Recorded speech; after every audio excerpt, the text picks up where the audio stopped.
Okay, everyone, this is Edward Gertler, famous guidebook author, outstanding paddler for many decades, and he's going to take us to Turkey.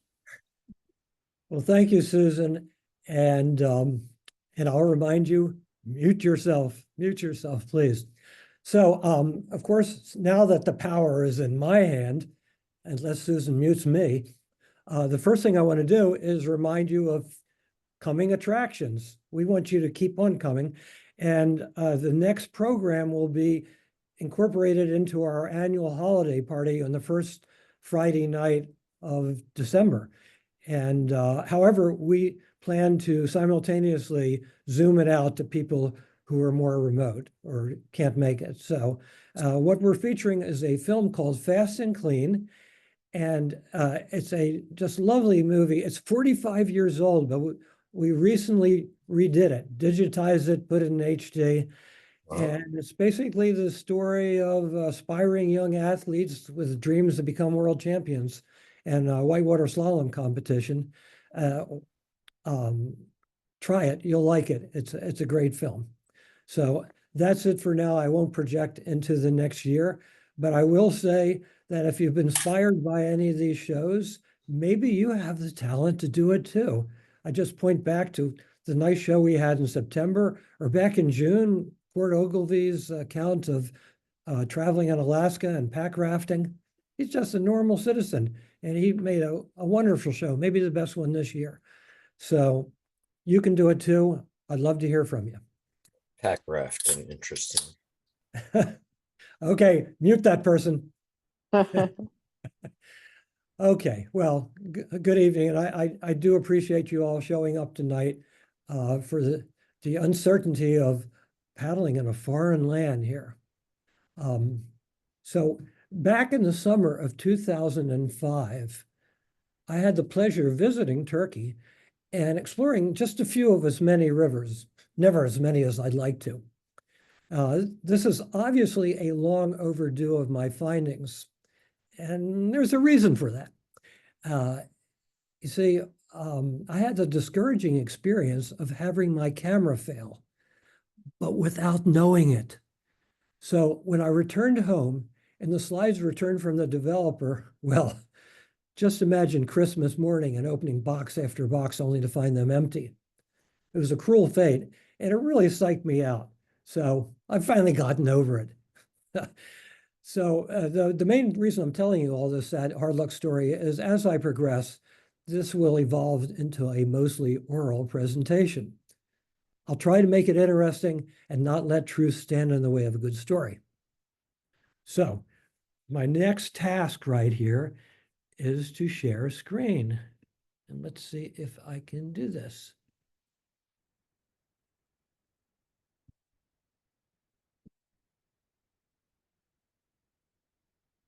I did this. Okay. So Susan, is that the best? I still have a bar up at the top. I see it fine. It says, "Come with me to Turkey." Okay, well then that's good. So we're good. And oh, I know what I was gonna do. I wanted to mute my, disappear myself. And I think I killed my ability to do that. Can you disappear me?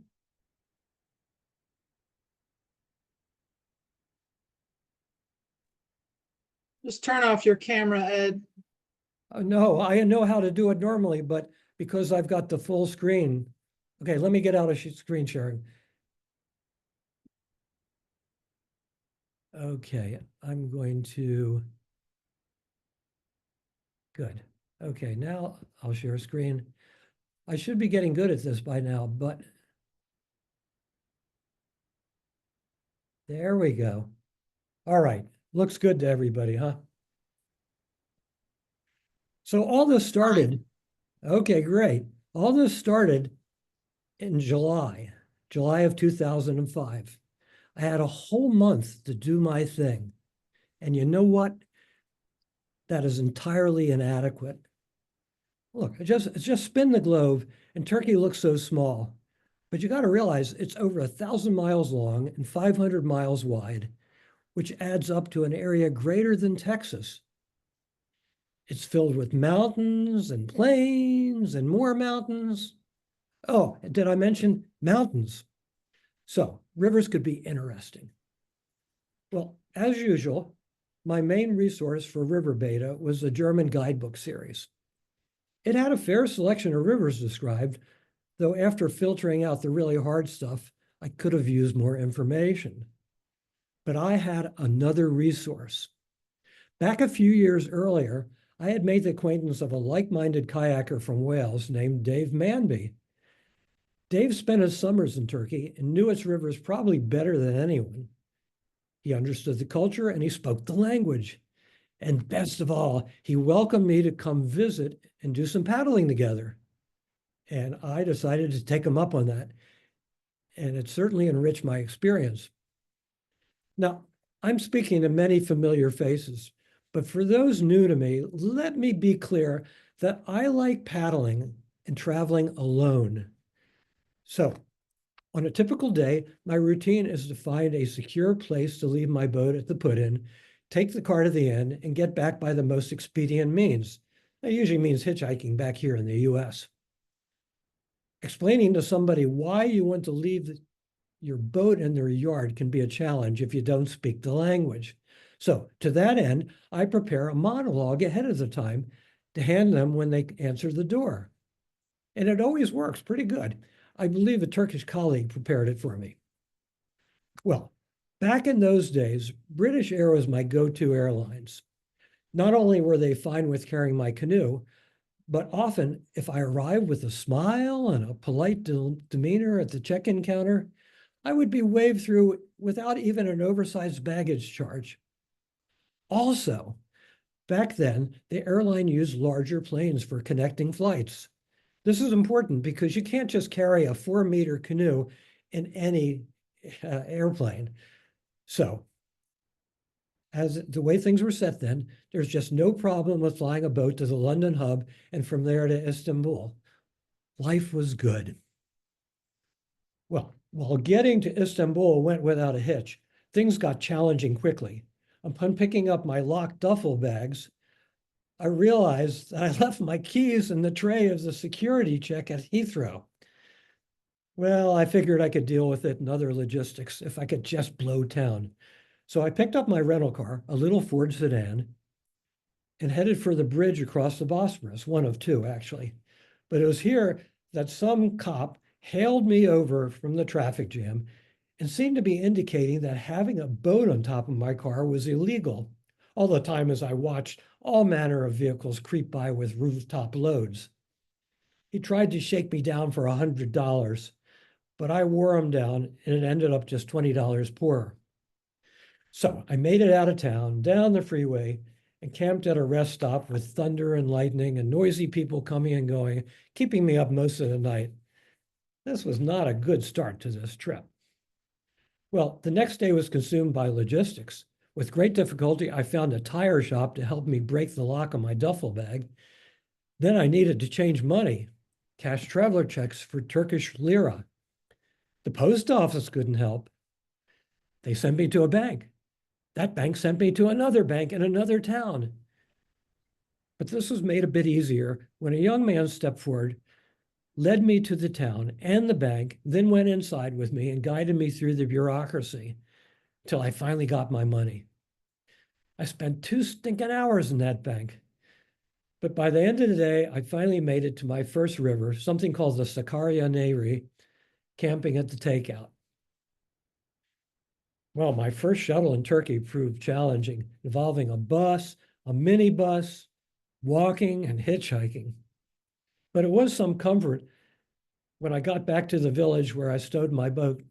The kids all volunteered to carry my gear to the riverside. Well, this was my first chance to get a feel for the country, at least by the riverside. One thing I observed was back before the days of power pumps, they used water power to pump water out of the river for irrigation. I never missed a chance to mingle with locals, in this case, a pair of cowboys up on the bank, who apparently found me interesting. However, their livestock, however, were not impressed. But what made the run special were two short but spectacular limestone canyons, including one longer one. And oh yeah, one other thing. Up on one of the cliffs of the canyon, I rounded this bend, and way up there was a fellow playing a bagpipe. Apparently, this instrument is native to many cultures. Well, then it was off for a long drive to a major highlight, a region called Cappadocia. There's much to see along the way. I saw that even in arid areas, every town could have trees thanks to the miracle of plastic. I certainly saw the backside of way too many overloaded trucks chugging along winding roads, spewing black diesel exhaust into my lungs. Though there are so many historic structures in this ancient land, much of the city populations are housed in drab apartment complexes. Sadly, we often see only the pancake rubble of these in the news after an earthquake. I went by but did not visit Ankara, the capital city. It has a beltway, a 10-lane creation, way out of town. So little used at the time that I think I could have had a picnic in the center lane and lived to talk about it. Now, this central part of the country is an arid plateau surrounded by mountains whose profile at one point is marked by an ancient dormant volcano. Of course, arid is a minor inconvenience if you can just find a little water for irrigation. But considering how dry it is, it should not surprise you that there is a 650 square mile salt lake out there. It's called Two's Lake. Its drying edges are a crystalline art gallery, seemingly inhospitable to life, yet there's life there. Some plants adapt. Just amazing. Oh, speaking of water, before I forget, the guidebooks, the tourist guidebooks all warn you do not trust the water, that it is drink only bottled water. And so I did, until one day, sitting in a restaurant with a view into the kitchen, I observed the staff filling water bottles from the tap. Then there was the day that the fellow shuttling me insisted on showing me his favorite spring, and of course, it would have been an insult not to partake. Then there was a day 6 fellows invited me to join them at their table by the town square and passed around the same glass of water to drink. What's the guy to do? Well, all this driving got me to Cappadocia, possibly Turkey's biggest tourist draw. I was not immune to its lure, as much as I like to paddle, and I lingered a few days there, canoe languishing on the roof of my car. I started with a day hiking down the 9-mile length of something called the Ilhara Gorge, starting at the village of Salim, but not before first having tea with a very friendly local. Now, I should point out that tea seems to be the national beverage. It's largely homegrown and brewed in a double pot setup, one pot brewing strong tea and other filled with hot water to dilute the brew to your taste. And, this is a good time to discuss Turkish hospitality. It's outstanding and sometimes overwhelming. People can spot a traveler, certainly an American, 100 meters away, and you can expect to be invited again and again to linger over a glass of tea. I look back many years ago, I was paddling in Yugoslavia, and I asked some German paddlers about how safe it would be to travel here. Being a relatively poor country, I asked whether I'd have to rigorously guard against theft. Quite the opposite, they said. More likely, they would bring you gifts. Indeed, more than once, I would climb up from a takeout and find a welcome basket of fruit on the hood of my car. The only negative is that I found I had to moderate my plans to allow for all these socializing delays. It's not easy being a celebrity. Well, about the gorge, this was not just a stroll through nature, though you can certainly enjoy it as such. People live down here, scratching out a living from the land, raising livestock. And yes, there are turkeys in Turkey. And there's a lovely stream flowing down this gorge too. probably paddleable in the spring, not today, but certainly good enough for fishing. But the real signature of this region is that back in the first millennium, the local inhabitants were troglodytes, not the Flintstones, mind you, just folks like the early Christians trying to hide from Romans and other hostile interlopers. They sought out caves for refuge, but nature didn't provide many caves. So they carved them out themselves, out of the soft rock of the land called tufa. But they did it not just for dwellings, but also for their churches and monasteries. Really, let's go inside one. Doesn't look like the entrance of your church, does it? But inside, it's the real deal. So onward I wandered, from village to village, villages past and present.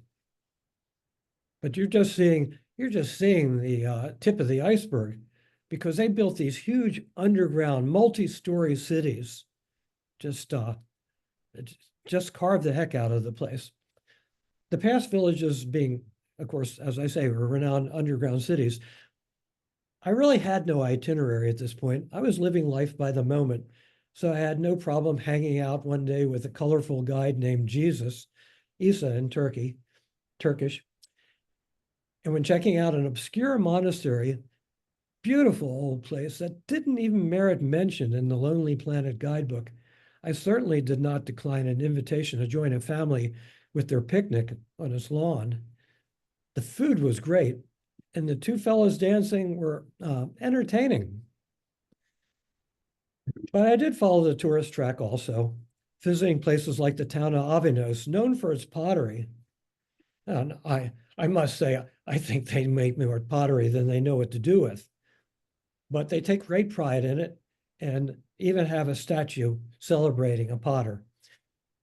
The broader region, which is called Anatolia, is also known for its beautiful carpets, and even a non-shopper like me found it hard to resist. Well, moving on to the extreme is the Devrent Valley, nature at its most absurd. Corps of Engineers didn't do this, people, just wind and rain. And at the heart of it all is a tourist town called Gorim. And Gorim is located at the center of a World Heritage Site called the Open Air Museum. Well, being so important, it's guarded by a crew of happy warriors and a caretaker, so you know the place is safe. Though open air, there's still plenty to see inside. But sometimes, at least for me, it's just fun to watch the silly tourists. Of course, some of them were probably watching me. But here are some tourists who I thought were super cool. I chatted up with two fellows who approached me when they took notice of the boat on my car. Turns out they were two Mexicans from Mexico City, just out of college, ready for a big adventure. So this is what they did. They flew to Singapore, purchased two motorcycles, learned how to ride and service them, and then took off for a 1-month trip across South Asia and Europe, destination Madrid. At this point, they were 6 months into their 1-month trip and having a ball. Well, one offshoot of our conversation was learning about their accommodation here in Gorim. It was a pension built into a cave. Every room was a cave. Now, as any of my friends know, I am fiercely committed to always sleeping in my car. But this just captured my imagination, and for just $9.50 per night, why not? So I stayed there. Well, besides sleeping in the cave, the breakfast in the courtyard was just awesome, all the more so when the fruit came directly off the trees in the courtyard. Well, if I recall, a bunch of you came to hear about rivers of Turkey. Sorry about that. I guess I got distracted. So let's take to the highway again, unfortunately behind some of those horrible trucks, and head north over the mountains into the valley of the Choru River. Up here, closer to its headwaters, the surroundings were pretty much open and agriculture, including orchards of mulberries and walnuts. But that was okay with me. I clocked off about a 30-mile section of this beautiful river. It was so neat adjusting to this new surroundings. You know, paddle around small town America, Europe, and you see the little villages. The skyline's always more demarcated by a church steeple, and maybe you'll hear the bells tolling. Well, it's a whole new story now. Now it's the minarets of mosques and the call to prayer. Really cool. Well, as the river progressed, the topography closed in, and it gets more interesting. I had a nice day on the headwaters, but my plans were to meet Manme now at a summer base camp in the riverside town of Yusufeli.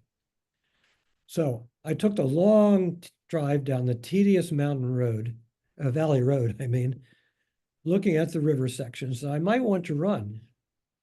What I saw was really enticing, and I look forward to coming days riding some of it with Dave. When I arrived, he was off somewhere, so I decided to go check out the lower end of the river. It was the most intense section, and definitely over my head, but I did manage to eke out 11 miles of mellow water. I would have liked to go on farther, but just downstream, a big dam was under construction, and if I proceeded down there, I would have been sucked through a tube in a mountain. Sadly, all this was a harbinger of this river's fate. So I finally located Dave, and we retreated to his base at the Greenpeace campground. By chance, just hanging out, we met an American couple from Washington State. They were school teachers on summer break traveling around Turkey by bus. When we learned that they were paddlers, we invited them to join us. So off we went, Dave in his kayak, me in my C1, and they in a double ducky. I think we showed them a pretty darn good time. Then the next day, just the two of us, Dave and I, took off, did another section of Choru. It was a bit rougher, but not as rough as it'd be to try to get up to that fortress on the pinnacle.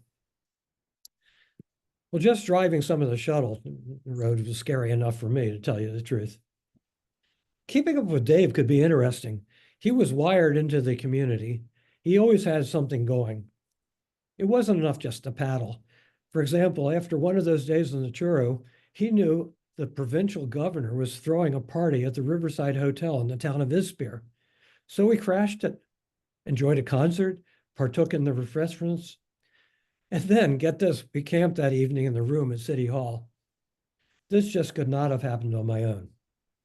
On another day, Dave was training future raft guides, and I tagged along just to watch. And the students, they were just so grateful for this education. And so they treated us to dinner that night, including a round of Turkish fondue called malama. It was delicious. Some of you seem to be doubting me. Well, just go ask one of the students. Anyway, I didn't just sit still either. When Dave was occupied, I took the time to get to know Yusufeli.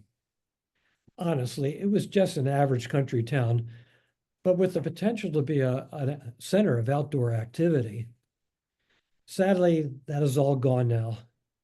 They built one of the highest dams in the world just downstream, flooding the town. But I'm here to tell you about how things were back in 2005. Back then, when it was time to check in back home, going to the internet cafe was the best way. Hungry? Well, at that time of year, the produce will be fresh and local. Delicious. And even though it was just a little town, it was big enough to support a bookstore. And they apparently like to read the same stuff we do. But not everybody has time to read a novel when there's so much hard work to do in the traditional way. The kids, on the other hand, may have more leisure time, and they learn early to indulge in a glass of tea.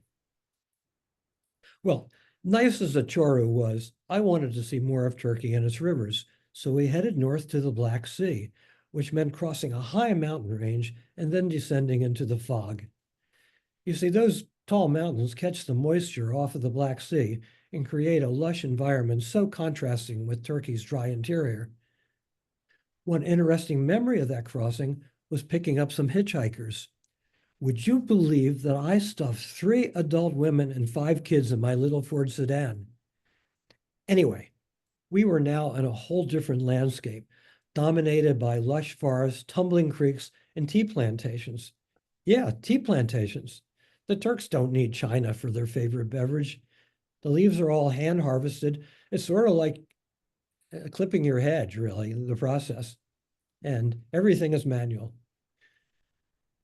In the villages, we were finally treated some really good examples of traditional architecture. It's just beautiful. Well, Dave and I started by running an exciting brook called the Iadere. The water was warm, clear, and it was pushy too. About all I wanted to handle. We then met up with a bunch of his German paddling buds, led by a character named Olaf Absummer.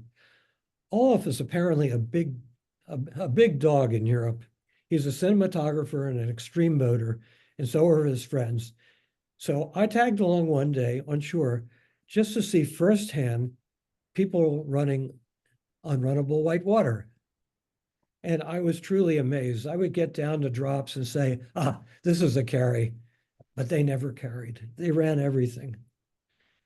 Well, I'll never aspire to that level. However, I was lucky. One of their crew, named Roger, was not as extreme as the rest of them. So we went off and did some nice class 3 and 4 stuff. It was a joy.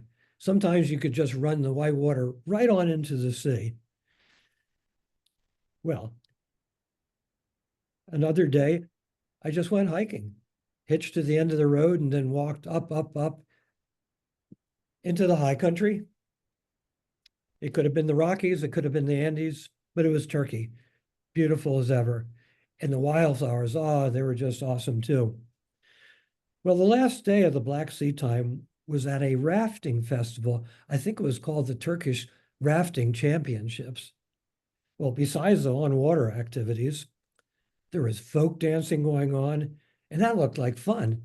And there was even circle dancing for us peasants to join in, and that was fun. Bottom line is, whether you were 8 or 80, there was a good time had by all. Well, our next destination was the Euphrates. To get there, we first had to cross back over those big mountains, but the road was closed for construction. But good old Dave, he found a route that wasn't even on the map. As we ascended, it degraded into what I would consider a goat track. The Turks had no problem navigating it in their minivans. By the way, when I say minivans, I'm not talking about the vehicle you take your kids to soccer in. These are 20-passenger vans like you might associate with an airport shuttle, and they are a crucial component of the Turkish public transportation system. Oh, if we only had them in the US, I'd do a whole lot less hitchhiking, that's for sure. Anyway, the dirt road got steeper and steeper with endless sharp switchbacks, made all the more challenging with manual transmission. And if that were not enough, we drove into the clouds, pea soup fog. At some point, this was really wearing, at some point we stopped for a rest, and Dave just calmly mentioned that his fuel gauge was on empty. Now, if that had been me, I would have freaked out. If he was freaking out, it was all internal. He just was totally nonchalant, and we plugged on and found a village very soon and found the locals and joined them for tea. And he managed to find a farmer with a few liters of petrol to sell, and all was good again. So we camped that night at the summit above the clouds to a cold and starry night. Now, I'm sure you've read about the Euphrates in world history class back in high school. It, with the Tigris, watered what they called the Fertile Crescent in what's now Iraq, nurturing one of the first Middle East civilizations. Well, by the time of my visit, those rivers had been dammed to the hilt, all except about 120 miles of the Euphrates in Turkey. Now I understand even that has gone under. We did a day trip and then an overnighter and then another day trip. I did that last one on my own. On the overnighter, we shuttled by railroad. The fare was $1.25. It was a fascinating line, perched on the sheer walls of the canyon, often stitching through one tunnel after another. It just brought out the little boy in me. whizzing along through there, not thinking about how far below the river was. Well, except for one long rapid, the water was pretty easy on this river, which was fine because I was out to enjoy the scenery. The water was warm too, until numerous springs started gushing in, substantially increasing the flow in the river and just turning it into heart attack cold. What a transformation. But let me tell you, it was just so neat to be camping on a wilderness river in such an ancient land. I'll never forget the experience. Well, after the Euphrates, I resumed my solo journey. When the check engine light came on, I didn't have Dave's calmness, and I scurried to the nearest Ford dealership for relief. Once again, I was floored by the Turkish hospitality. Though I showed up unannounced in early morning at 7:30 a.m., a half hour before opening time, they immediately took my car. The manager handed me a cold drink. Then he offered to fix me breakfast. And when I declined, he handed me another cold drink and then lent me his cell phone. When I departed, he gave me a gift package, a Turkish flag, a cigarette lighter, and a roll of toilet paper. You'd think I was a VIP. But thanks to that swift service, I managed to salvage the day with a run down another river. My next target was something called the Kazalermak, a river highly recommended in the guidebook. But the guidebook must be out of date. What I found was a dribble and a huge new dam whose reservoir was now filling up. Bummer. So I hopped over the ridge to the beautiful old town of Amasya, perched on the banks of the Yasalermak River, which I decided to run through the beautiful town and on downstream. Unfortunately, as soon as I got to the lower end of the town, raw sewage spewed into the water. And if that wasn't insult enough, as the miles progressed, the flow was depleted by irrigation withdrawals. Not a happy trip. But time was running out, and I used much of that time to drive the slow winding road along the Black Sea, an experience not unlike driving California's Big Sur. But I had one more paddling objective, the paddle the Bosphorus. Now, the Bosphorus is a narrow waterway connecting the Black Sea with the Aegean Sea. It flows through Istanbul with its 17 million inhabitants. It's a major commercial waterway, crowded with freighters, tankers, warships, and speeding ferry boats. One might argue that this is no place for a fool in a canoe. But I was not interested in that argument. So I was just so lucky. I had a warm day, clear skies, and no wind. I put in beneath one of the two big suspension bridges. Remember the one where the cop tried to shake me down? The surroundings were hilly, and the neighborhood looked prosperous. Kind of reminded me of San Francisco. Surprisingly, the water was clear, and it seemed fairly clean. And certainly all the local kids were swimming in it. I clung to the edge to avoid being run over. I hope you can understand. And this strategy worked pretty fine until I came upon, and I don't know quite how to say it, the Dolmabahce Palace. At that point, the guards started yelling at me and waving their automatic weapons at me. I guess I penetrated their security zone and decided at that point it would be better to go dodge ferries. Well, obviously, I successfully dodged them. It was simply a wonderful day on the water, and when I got off, I treated myself to a feast at one of the numerous seafood restaurants that lined the wharf. That unfortunately kept me there until after dark. And without the aid of either a city map or a GPS, I now had the task of navigating my way through narrow, often one-way, often dead-end, pedestrian-choked streets to find my way out of town into the airport. Well, I succeeded. I don't know how. Pulling into the airport well after midnight. Well, this should be the end of my program, but I have one more thing. I figured I'd had as good a trip as one could ask for, but I was in for an encore. I settled into my window seat on the plane for the 2.5 hour flight back to London. Always a window seat, as I never tire of the view. I mean, think about it, people.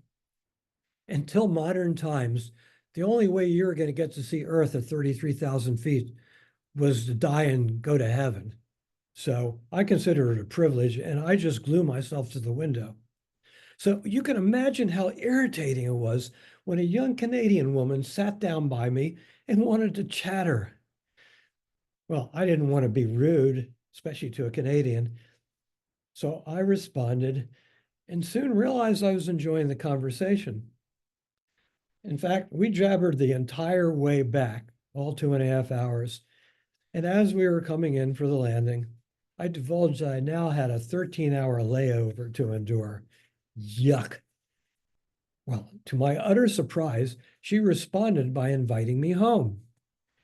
So after hanging with me while I retrieved my lost keys, they had them still, her driver took us back to the beautiful row house she and her husband occupied somewhere not far from Abbey Road.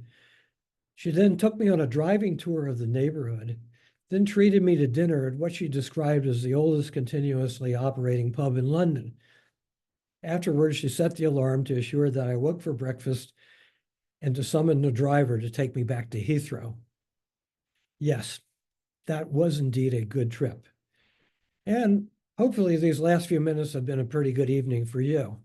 So at this point, I will get out of share screen and reappear and be ready to try to answer any questions. And get this, I've got an assistant again. If I can't answer all your questions, I have Dave Manby here, beaming in from Wales, no less, and he can correct me and he can answer questions that I can't. So let the calls begin. I was impressed, Ed. It looks like a wonderful trip. I'd love to get out there someday. Yeah, well, maybe you can join Dave again, like I did. Thank you, thank you. Surely I must have left something out. Uh, I see nothing in the chat. no, there's nothing in the chat. Does anybody have a question? You can unmute yourself. You can turn your video back on. Nothing? This is unusual. Oh, I've heard nothing. Ed, Bill Cannon here. Yeah, Bill. Yeah. Hey, at the beginning of your presentation, you said that it would be impeded by your having lost a lot of photos. But I'll have to tell you that had you not said that, one would not know that your presentation seemed quite well fleshed out and supported by a lot of photos. Well, thanks, but there is a lot of neat stuff I saw that I can't show you. So there was a little bit of judicious editing involved, right? No, I don't take it that way. It's just simply I shot all these things. I said, oh, I just can't wait to put this in my slideshow. I get back and there's blank slides. So yeah. So Ed, yeah. Ed, it's Lynn Miller. Yes, You mentioned cell phones. When was this trip? 2005. Right. Okay, you said that. Yeah, so they had, and as a matter of fact, one of the things that got me, and Dave can probably chime in on this, is that cell phones were extensively used there. And somebody, it might have been Dave, told me, well, it made more sense to set up the country for communication with cell phone towers than to lay all the lines that it would take for a traditional phone. When I was first running trips in Turkey, if you wanted to make a phone call out of Yusufeli back to the States or to wherever, you went and stood in line in the post office because there were 12 lines in and 12 lines out of the town. So you had to, if you wanted to phone out non-local, you had to wait in line until your turn. And then they put in a microwave telephone to increase the number, and then that's just died, and now it's just cell phones.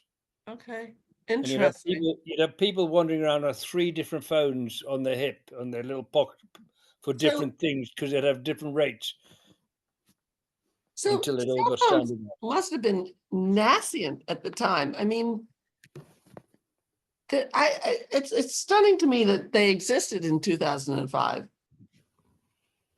Well, the manager of the Ford dealership had one, and he was willing to give it to me like I knew what to do with it. So was it like this big box-like thing, or was it what did it look like? I don't remember. The only reason I know that is I kept that in my notes. Yeah. It's really kind of stunning. Interesting. It helps, doesn't it, with these Yeah. trips, Ed? Yeah, well, for me, that internet cafe was my way of calling back to Carol. Uh-huh. Uh-huh.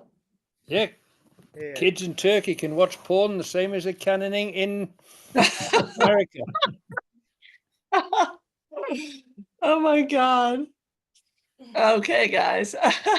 Come on, folks, you got to have some questions. I couldn't have been that thorough. Go ahead. Or are you asleep? Here. Hi, Gordon.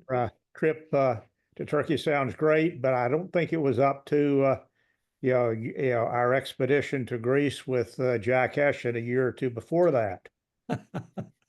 Did you have more water in Turkey than we did in Greece? Well, I was going in July, which I would never think of doing in Greece. But when you get out to eastern Turkey, you're talking about really high mountains that have water that late in the season.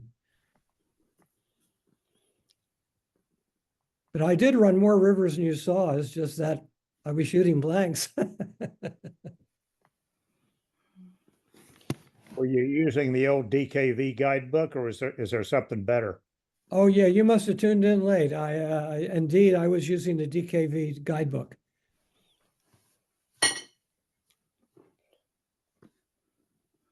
Always. Big. Of course, and then I had my own personal guides. Now, Ed, there's a question from Ruth Mead. Have political changes in Turkey since 2005 changed traveling for Americans? Dave should answer that. Well, I was over in Turkey again last summer, and it's the same as ever. The only thing that's changed is that their currency is devalued, so it's really cheap now. Mm. You'll be shocked by the price of diesel or gas, but other than that, everything's cheap. And the people are still as friendly as ever. The paddling's a bit harder to find because there's a huge quantity of dams. A lot of the Black Sea coast stuff has gone into micro hydro. The Euphrates we can still do the gorge on the Euphrates. The Choru is now 7 dams. It's Yusufeli, the town of Yusufeli is 120 meters. So that's 400 feet underwater. And one thing I would have liked to have shown is when I was there, they were building a highway along the Black Sea coast around where we were. And basically, I guess they weren't going to use eminent domain. So they decided to fill in the sea. And they filled in the sea by dynamiting the mountains. So there were lots of quarries around there that were being converted into highway. And they've definitely messing up the place. Mhm. I'm glad I got there when I did.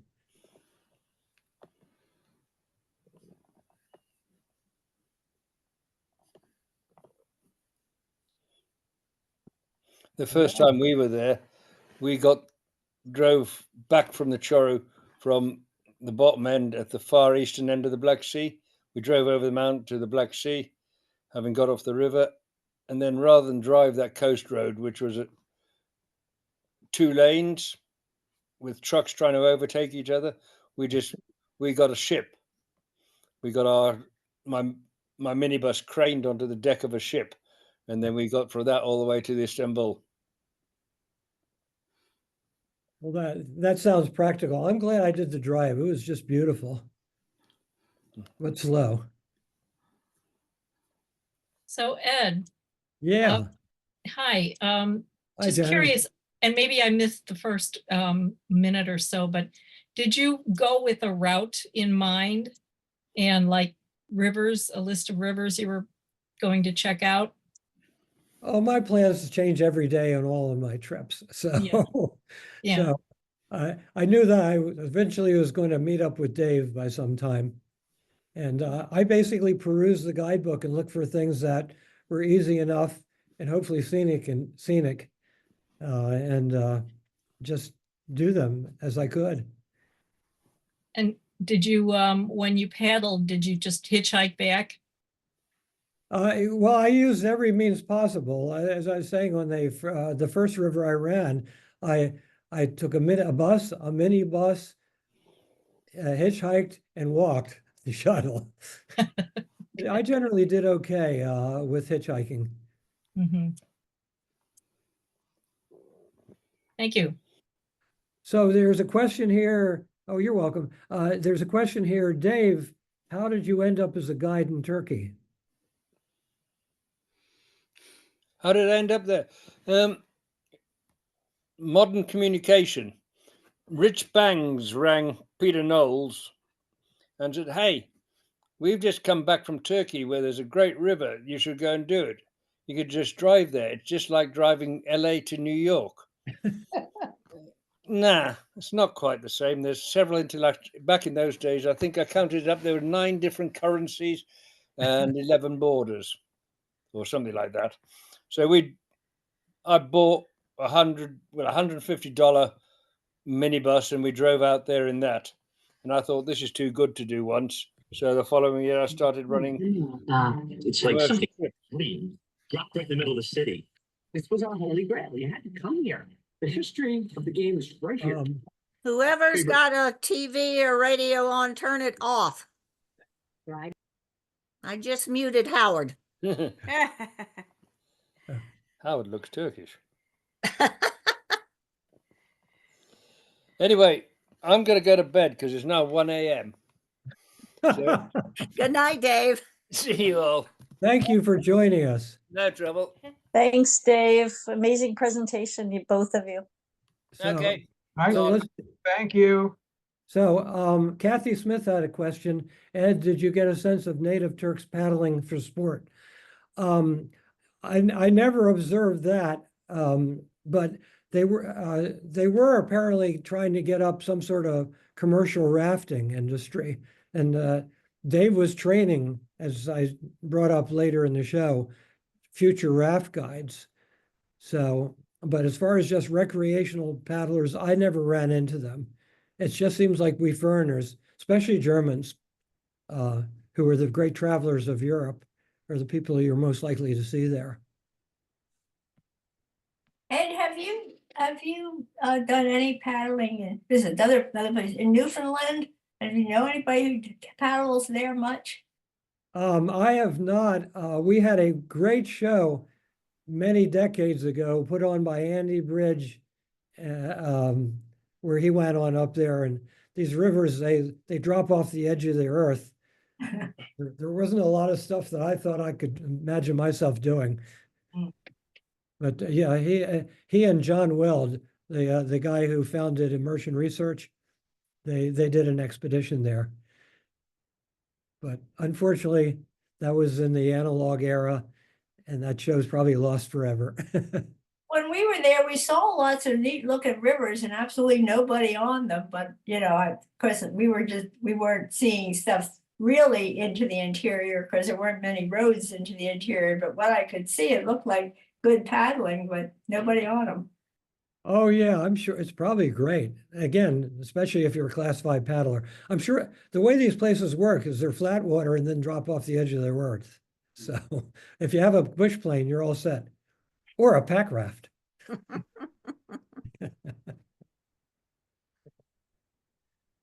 Thank you. That was a really neat show. We were in Turkey in 2013, and we went by on an organized tour, but it was a beautiful country, and I really enjoyed seeing these pictures again. Of course, we didn't see the rivers that you saw, so that was neat. Yeah, well, it's good having you back in the audience right here. It's you still paddling an inflatable boat? Yeah, the tandem inflatable. Yeah. Okay, yeah, you did an exhibition for us once for CCA. See, I remember all this stuff for a star.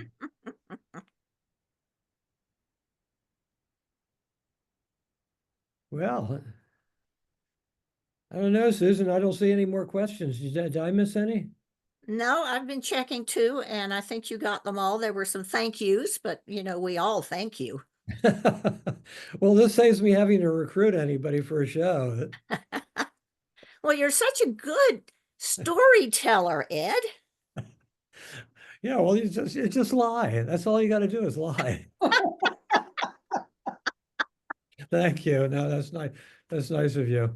Well, I'll probably do another one in another year. I've got a backlog. I got so psyched out after that camera incident that I just stopped putting things together for years. So I'll never catch up with myself. Well, shall we say good night and stop the recording? Oh, if we do, I have to go wash the dishes.